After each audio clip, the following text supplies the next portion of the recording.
কাফেরদের ব্যাপারে শক্ত, আর মুমিনের ব্যাপারে নরম। এক ভাই অপর ভাই, বলেন না টঙ্গীর ইজতিমা ময়দানে যে দুই পক্ষ গেল, আমাদের পক্ষ উলামায়ে কেরামের পক্ষ কিংবা যারা অন্য পক্ষ, সত্যি করে বলবেন উলামায়ে কেরাম আছেন এখানে, আওয়ামরা যারা আছেন, কোন পক্ষকে কি আপনি কাফের বলবেন? বলেন না কাফের বলবেন? তাইলে আল্লাহ পাক বলেছেন, আল্লাহর রাসূল বলেছেন, কোন মুসলমান আরেক মুসলমানের জান, মাল, ইজ্জত, সম্মান, রক্ত সবকিছু হারাম। সবকিছু কি? এক মুসলমান ভাইয়ের জন্য আরেক মুসলমানের জান, মাল, ইজ্জত, সম্মান, রক্ত সব কি? কোন দলিলে আপনি গিয়ে আপনার ভাইয়ের মাথায় আঘাত করলেন? এটা কোন দলিল পাইলেন? আপনার শাইখ যা বলেছে তাই ঠিক, আপনার আমির যা বলেছে তাই ঠিক, আপনার পীর যা বলেছে তাই ঠিক, এই অবস্থান থেকে বের হয়ে আসতে হবে। আমি তো বলি প্রিয় ভাই, মুমিনের সিফাত হবে এটা, ব্যক্তি কোন ইসলামের দলিল না।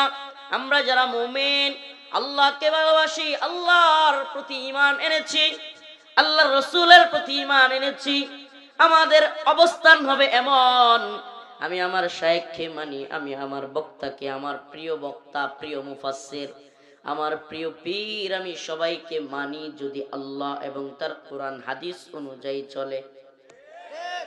ব্যক্তি ইসলামের দলিল না। ব্যক্তি কি না? ইসলামের দলিল না। ইসলামের দলিল কি? কথা কয় না। ইসলামের দলিল কোরআন সুন্নাহ। সুবহানাল্লাহ। কোরআন সুন্নাহ অনুযায়ী যদি কেউ কথা বলে আমি মানি, যেটা কোরআন সুন্নাহর ভিতরে নাই আমি সেটা মানি না। এটা ইসলামের দলিল। এটাই ক্বাদ আফলাহাল মুমিনুন। এতক্ষণ কথা বললাম সফল মুমিনদের ব্যাপারে। এবার সফল মুমিনের যে সিফাতগুলো আল্লাহ বর্ণনা করেছেন সেগুলো বলি। আল্লাযীনা হুম ফি সালাতিহিম খাশিউন, আল্লাযীনা হুম ফি সালাতিহিম খাশিউন। মুমিনের সিফাত হলো, মুমিনের গুণাবলী হলো, মুমিন খুশু খুজুর সাথে, বিনয়ের সাথে নামাজ পড়ে। সুবহানাল্লাহ বলেন না। বিনয়ের সাথে মুমিন কি করে? খুশু খুজুর সাথে একাগ্র চিত্তে মুমিন নামাজ পড়ে। সুবহানাল্লাহ ওয়া বিহামদিহি। প্রিয় ভাইরা আমার, কারাগার থেকে বের হয়ে আমি আগে আমার লাইফে এত বেশি নামাজ নিয়ে আলোচনা করিনি। কারাগার থেকে বের হওয়ার পরে যেই পরিমাণে নামাজ নিয়ে ইন্নাল হামদুলিল্লাহ নাহমাদুহু ওয়া নাস্তাঈনুহু ওয়া নাস্তাগফিরুহু ওয়া নু'মিনু বিহি ওয়া নাতাওয়াক্কালু আলাইহি ওয়া না'উযু বিল্লাহি মিন শুরুরি আনফুসিনা ওয়া মিন সাইয়্যাতি আ'মালিনা। من يهده الله فلا مضل له ومن يضلل فلا هادي له ونشهد أن لا إله إلا الله وحده لا شريك له. أما بعد فأعوذ بالله من الشيطان الرجيم. بسم الله الرحمن الرحيم. قد أفلح المؤمنون الذين هم في صلاتهم خاشعون والذين هم عن اللغو معرضون والذين هم للزكاة فاعلون والذين هم لفروجهم حافظون إلا على أزواجهم أو ما ملكت أيمانهم فإنهم غير ملومين. صدق الله مولانا العظيم وصدق رسوله النبي الكريم ونحن على ذلك من الشاهدين والشاكرين والحمد لله رب العالمين. সকলে একটু দুরূদ শরীফ পড়েন। আল্লাহুম্মা সাল্লি আলা محمد وعلى آل محمد كما صليت على إبراهيم وعلى آل إبراهيم إنك حميد مجيد اللهم بارك على محمد وعلى آل محمد كما باركت على إبراهيم وعلى آل إبراهيم إنك حميد مجيد বেলতল দারুন নেজাত কওমি মহিলা মাদ্রাসা মহেশপুরা নান্দাইল ময়মনসিংহ এর উদ্যোগে আয়োজিত আজকের এই তৃতীয় বার্ষিক ইসলামী মহাসম্মেলনের সম্মানিত উলামায়ে কেরাম, মুরব্বিয়ানে আযম, প্রিয় যুবক ভাইরা, স্নেহের ছোট ভাইরা, পর্দানিশীন শ্রদ্ধেয়া মা ও বোনেরা, আল্লাহ রাব্বুল আলামিনের দরবারে অসংখ্য অগণিত শুকরিয়া যে মহান রব্বুল আলামিন আপনাকে আমাকে কোরআন সুন্নাহ থেকে কিছু কথা বলবার এবং শুনবার তৌফিক দান করেছেন। সেজন্য অন্তরের অন্তঃস্থল থেকে কালিমাতুশ শুকর আদায় করে স্বতঃস্ফূর্ত আওয়াজ করে বলি আলহামদুলিল্লাহ। আরো জোরে আওয়াজ করে বলি আলহামদুলিল্লাহ। প্রিয় উপস্থিতি, মুমিনের সফলতা, নামাজ এবং মুমিনের সফলতার কয়েকটা গুণাবলী, আজকে এইসব বিষয়ে কথা বলবো। মুমিনের সফলতার পথ কি? মুমিন কোন পথে সফল হতে পারে? মুমিনের সফল মুমিনদের গুণাবলীগুলো কি কি জানা দরকার আছে না নাই? সফল মুমিন দুনিয়াতে 1 লক্ষ টাকা বেতনের চাকরি করা, 6 ডিজিট, 6টা ডিজিট। 1 লক্ষ হইতে কয়টা সংখ্যা লাগে? 6টা। 6 ডিজিটের চাকরি, কোটি টাকার বাড়ি, লক্ষ লক্ষ টাকা দামের গাড়ি, সুন্দরী নারী থাকাই কি সফলতা? এ নান্দাইলে শহরে একটা নিজস্ব ঘর বাড়ি থাকা, এটা কি সফলতা? ময়মনসিংহ জেলা শহরে থাকলে এটা তো কোনো কথাই নাই, আমার চেয়ে বড় সফল ব্যক্তি আছে। আর যদি মহেশপুরা,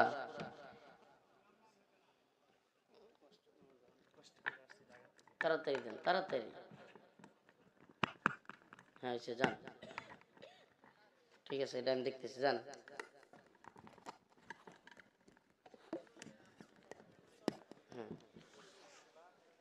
মহেশপুরা এলাকার নাম না এটা? মহেশপুরা বেলতৈল। বেলতৈল যদি কারো 50 কাঠা 100 কাঠা জমি থাকে, এত বিরাট সফল লোক। 5টা 7টা ভাই ভাইস্তা থাকলে, 4টা 5টা পোলাপান থাকলে এলাকায় তার চাইতে বড় সফল আর কেডা আছে?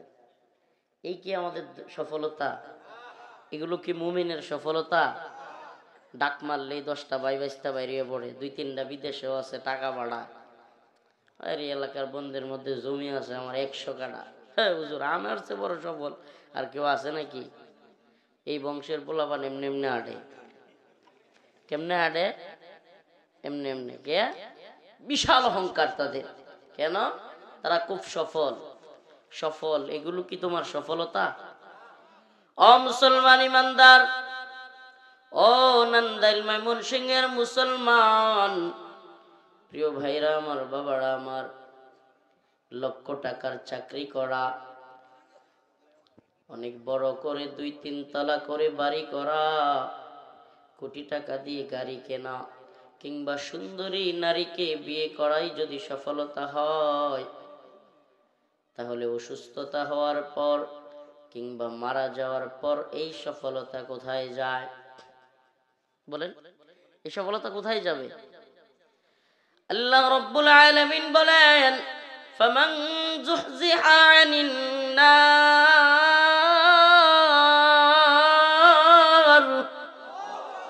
ওয়া উদখিলাল জান্নাতা ফাকাদ ফাজ ওয়া মাল হায়াতুদ দুনিয়া ইল্লা মাতাউল গুরুর।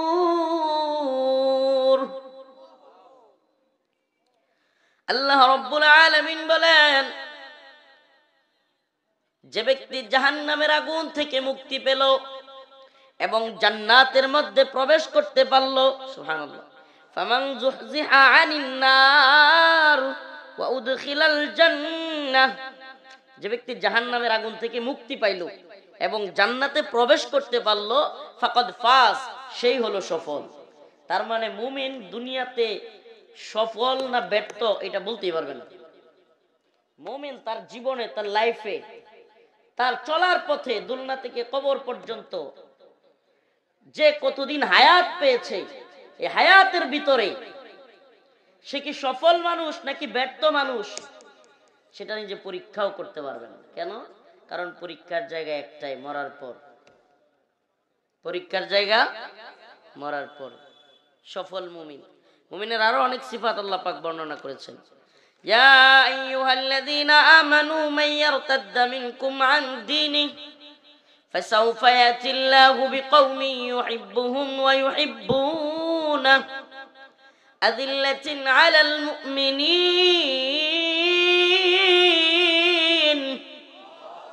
আ'ইজ্জাতিন আলাল কাফিরিন يجاهدون في سبيل الله ولا يخافون لومة لائم। সুবহান আল্লাহ। আল্লাহ পাক মুমিনের গুণাবলী বর্ণনা করতে গিয়া বলেন, যদি কেউ দিন ত্যাগ করে, দিন থেকে চলে যায়, এই দিন থেকে, ইসলাম থেকে মুখ ফিরিয়ে নেয়, আল্লাহ বলেন মাইয়ারতাদ্দা ইয়া আইয়ুহাল্লাযীনা আমানু মান ইয়ারতাদ্দা মিনকুম আন দীনিহি ফাসাউফা ইয়াতিল্লাহু বিকওম, আমি তাদের পরিবর্তে আরেকটা জাতিকে তৈরি করব, সুবহানাল্লাহ, ইউহিব্বুহুম ওয়া ইউহিব্বুনাহু, যাদেরকে আমি আল্লাহ ভালোবাসবো আর তারাও আমাকে ভালোবাসবে, সুবহানাল্লাহ।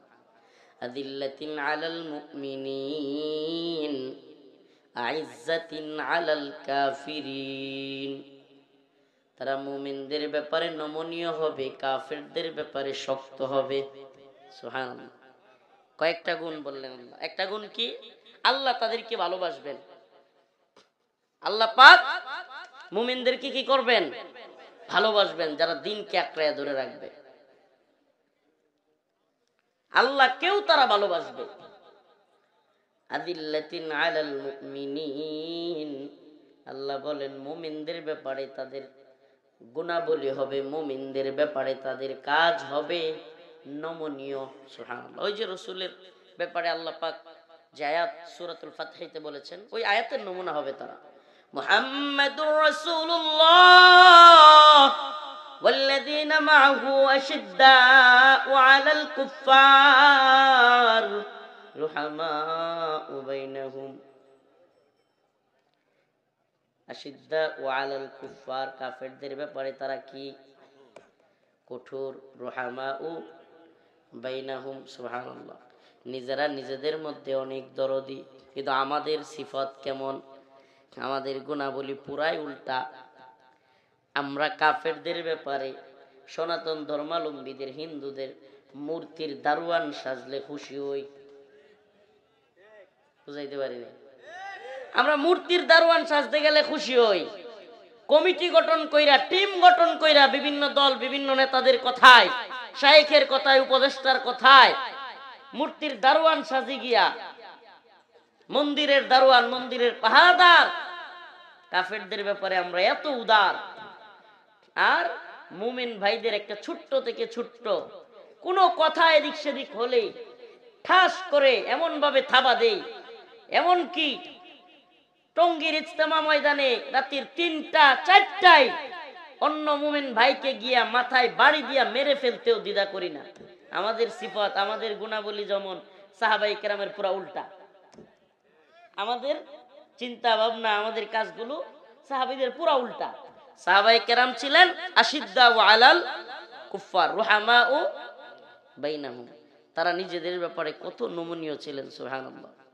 হযরতে ওমর খুতবা দিচ্ছেন মসজিদে নববীতে, এমন সময় তখন হযরতে ওমর, আবু বকর রাদিয়াল্লাহু আনহু চলে গেছেন। তিনি খলিফাতুল মুসলিমিন। এক লোক দাঁড়ায়া হযরত ওমরের দিকে আঙ্গুল তুলে বলতেছে, ওমর, তোমার গায়ে জামা দুইটা কেন?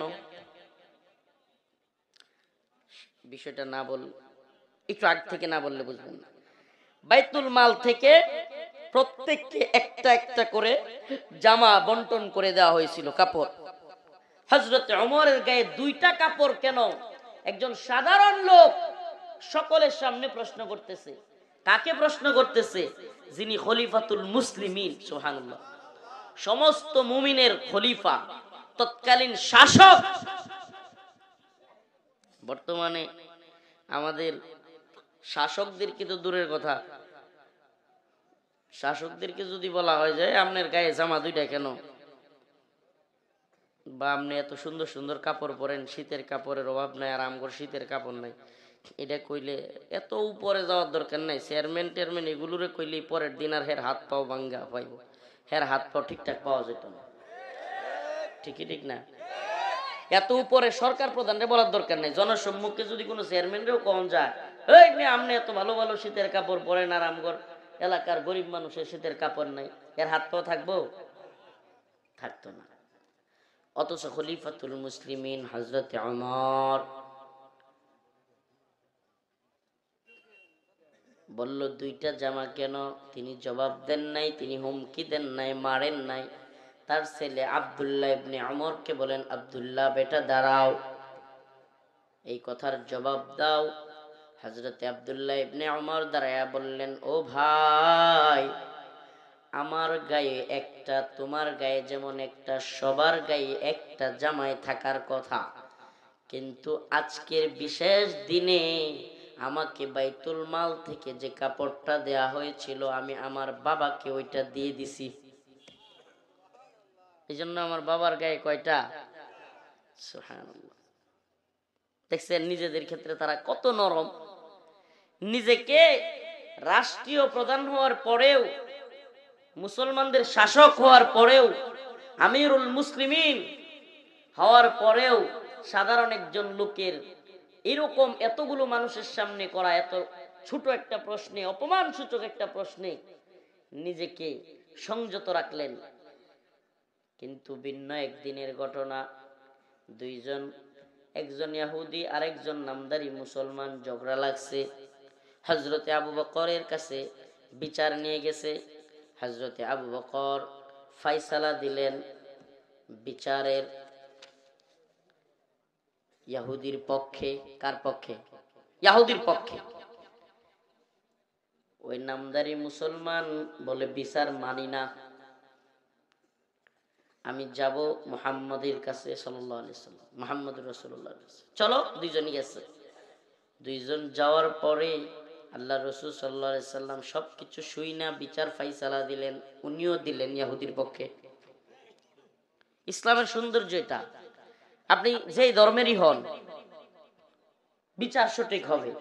আপনি মুসলমান বলে আপনি অন্যায় করলেও মাপ পেয়ে যাবেন, এটা ইসলাম না। সুবহানাল্লাহ।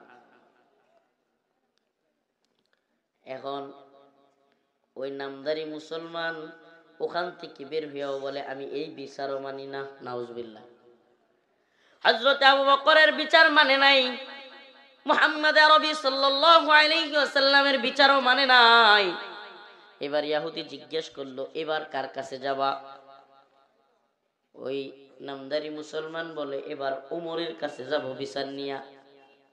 হযরত ওমরের কাছে যখন বিচার নিয়ে গেছে, ওই ইহুদি গিয়া বলতেছে, আপনার কাছে আসার আগে আমরা আরো দুইজনের কাছে বিচার নিয়ে গিয়েছিলাম, ওই উভয়জন আমার পক্ষে বিচারের রায় দিয়েছে।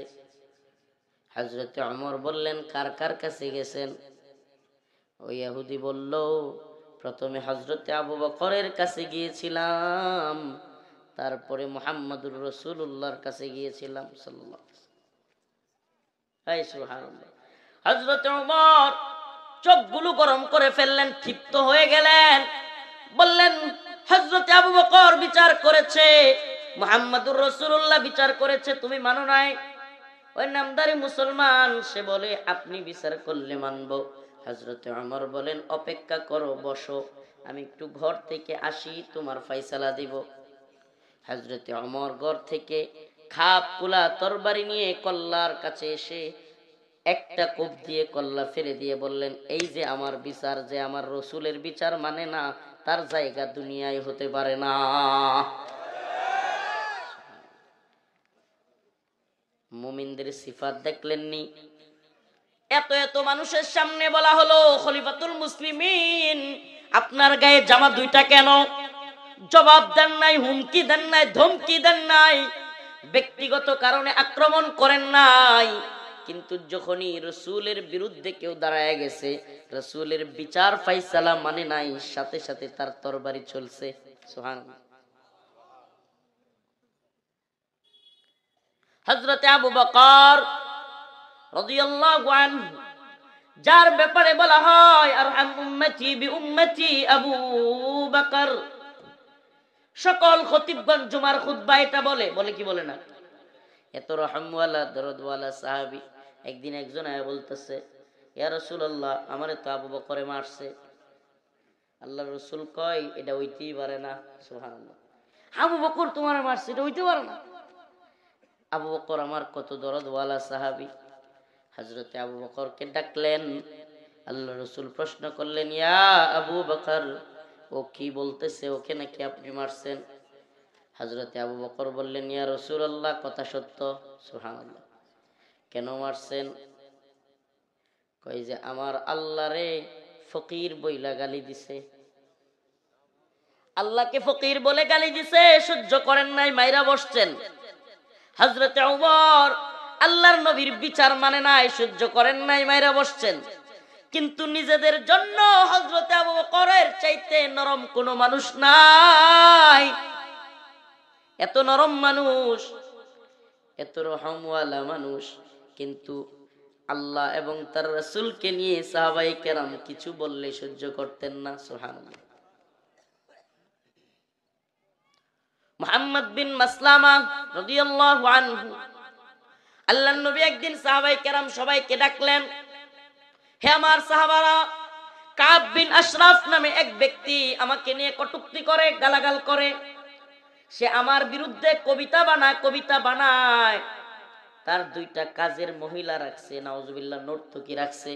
তাদেরকে দিয়া আমার বিরুদ্ধে গান গাওয়ায়, আর ওই গানের ভাষায় ভাষায় আমার বিরুদ্ধে গালিগালাজ করে।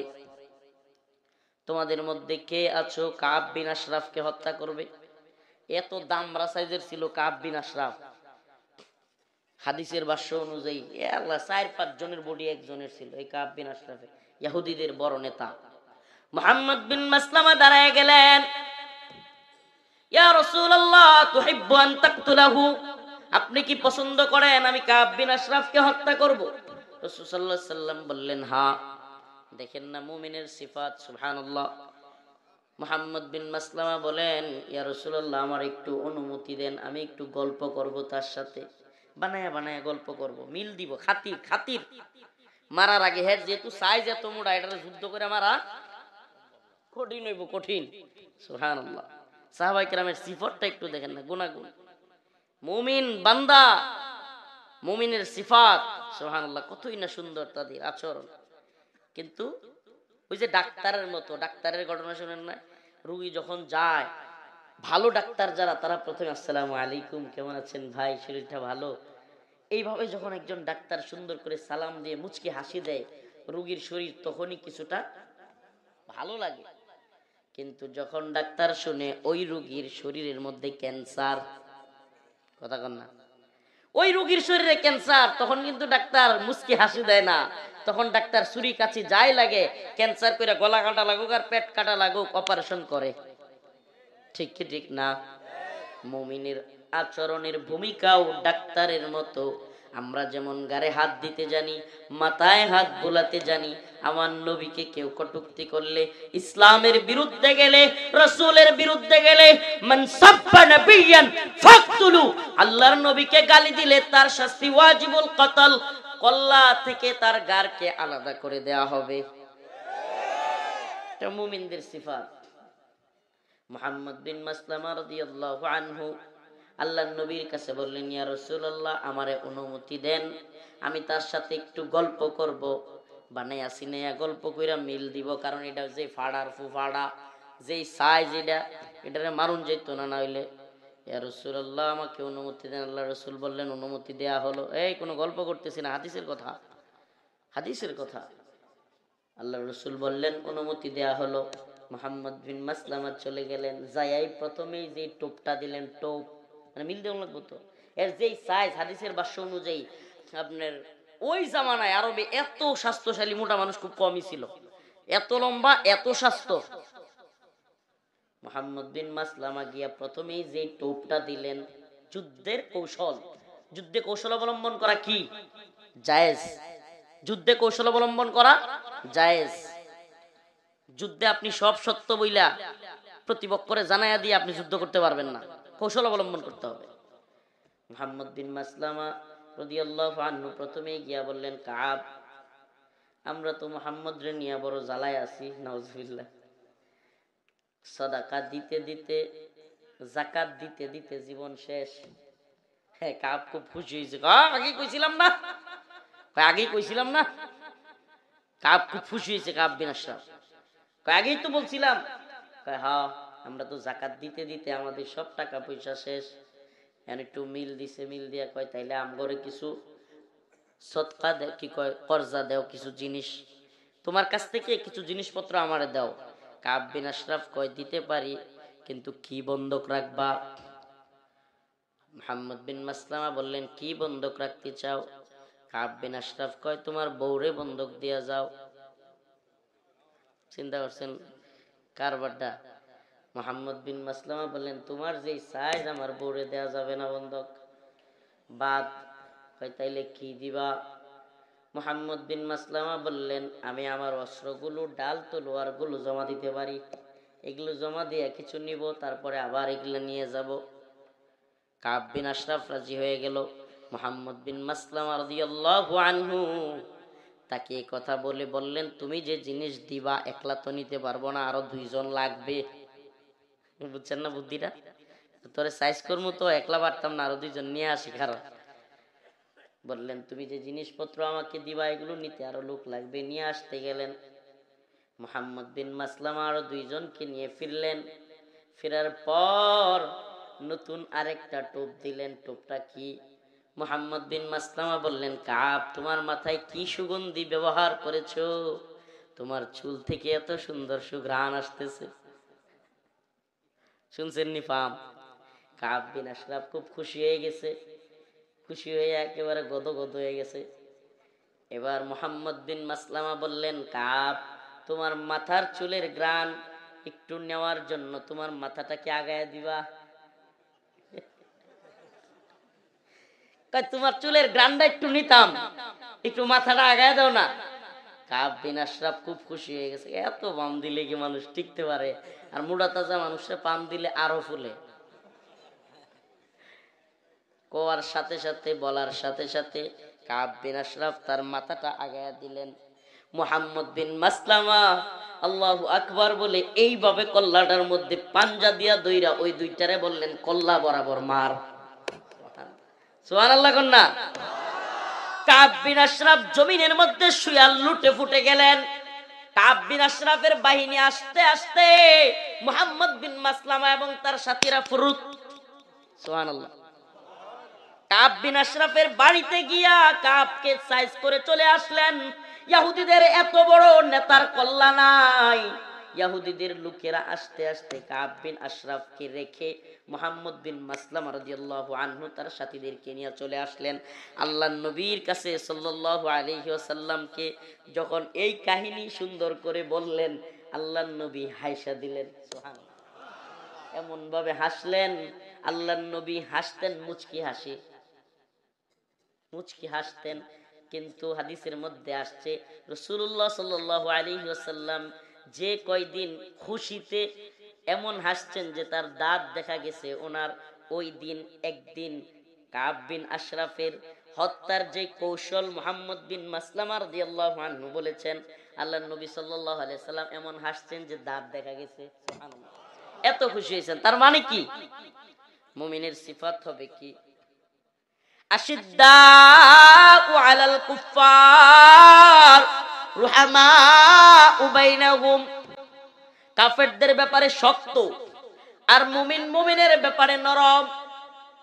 এক ভাই অপর ভাই বলেন না, টঙ্গীর ইজতিমা ময়দানে যে দুই পক্ষ গেল, আমাদের পক্ষ উলামায়ে কেরামের পক্ষ কিংবা যারা অন্য পক্ষ, সত্যি করে বলবেন উলামায়ে কেরাম আছেন এখানে, আওয়ামরা যারা আছেন, কোন পক্ষকে কি আপনি কাফের বলবেন? বলেন না, কাফের বলবেন? তাইলে আল্লাহ পাক বলেছেন, আল্লাহর রাসূল বলেছেন, কোন মুসলমান আরেক মুসলমানের জান, মাল, ইজ্জত, সম্মান, রক্ত সবকিছু হারাম। সবকিছু কি? এক মুসলমান ভাইয়ের জন্য আরেক মুসলমানের জান, মাল, ইজ্জত, সম্মান, রক্ত সব কি? কোন দলিলে আপনি গিয়ে আপনার ভাইয়ের মাথায় আঘাত করলেন? এটা কোন দলিল পাইলেন? আপনার শাইখ যা বলেছে তাই ঠিক, আপনার আমির যা বলেছে তাই ঠিক, আপনার পীর যা বলেছে তাই ঠিক, এই অবস্থান থেকে বের হয়ে আসতে হবে। আমি তো বলি প্রিয় ভাই, মুমিনের সিফাত হবে এটা, ব্যক্তি কোন ইসলামের দলিল না। আমরা যারা মুমিন, আল্লাহকে ভালোবাসি, আল্লাহর প্রতি ঈমান এনেছি, আল্লাহর রাসূলের প্রতি ঈমান এনেছি, আমাদের অবস্থান হবে এমন, আমি আমার শাইখকে মানি, আমি আমার বক্তাকে, আমার প্রিয় বক্তা, প্রিয় মুফাসসির, আমার প্রিয় পীর, আমি সবাইকে মানি যদি আল্লাহ এবং তার কোরআন হাদিস অনুযায়ী চলে। ব্যক্তি ইসলামের দলিল না। ব্যক্তি কি না? ইসলামের দলিল না। ইসলামের দলিল কি? কথা কয় না। ইসলামের দলিল কোরআন সুন্নাহ। সুবহানাল্লাহ। কোরআন সুন্নাহ অনুযায়ী যদি কেউ কথা বলে আমি মানি, যেটা কোরআন সুন্নাহর ভিতরে নাই আমি সেটা মানি না।